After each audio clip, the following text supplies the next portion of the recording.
এই যে বৌদি বসে আছে, তার মাথায় কোনো হেলমেট নাই। দেখেন কামারখালী ব্রিজের সামনের অবস্থাটা কি। আমি অবদা থেকে অবদা পার হয়ে কামারখালী ব্রিজের দিকে আগাচ্ছি। রাস্তাটা দেখেন বৃষ্টি হয়ে গেছে কিছুক্ষণ আগেই। আমার হেলমেটের উপরে আরও বেশ 20-25 মিনিট আগে 1-2 ফোঁটা বৃষ্টি পড়েছিল। এই বৃষ্টিটাই সম্ভবত, আলহামদুলিল্লাহ বৃষ্টিটা চলে গেছে। আমি তোমাকে আগে যেতে দেবো না, কারণ আমি কামারখালী ব্রিজের ভিউটা নিতে চাই।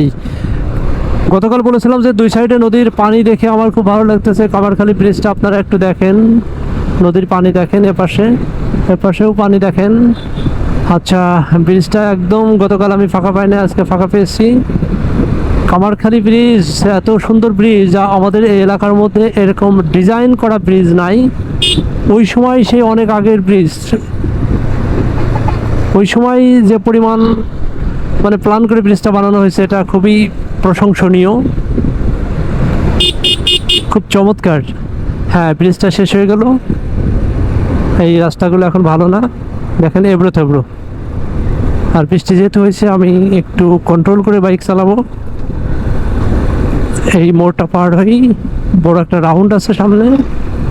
ওরে বাপ রে বাপ, মানে কেমন মনে হচ্ছে যে ইটের খোয়ার উপর দিয়ে যাচ্ছি।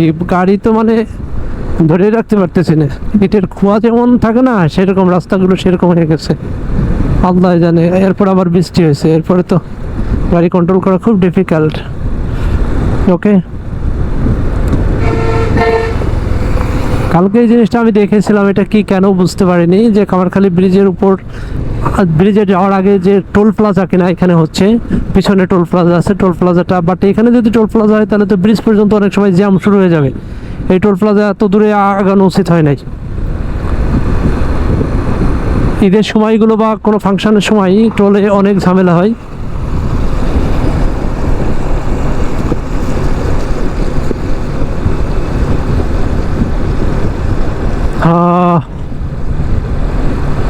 বৃষ্টি হয়ে গেছে, আলহামদুলিল্লাহ যে একটু পরে আসছে।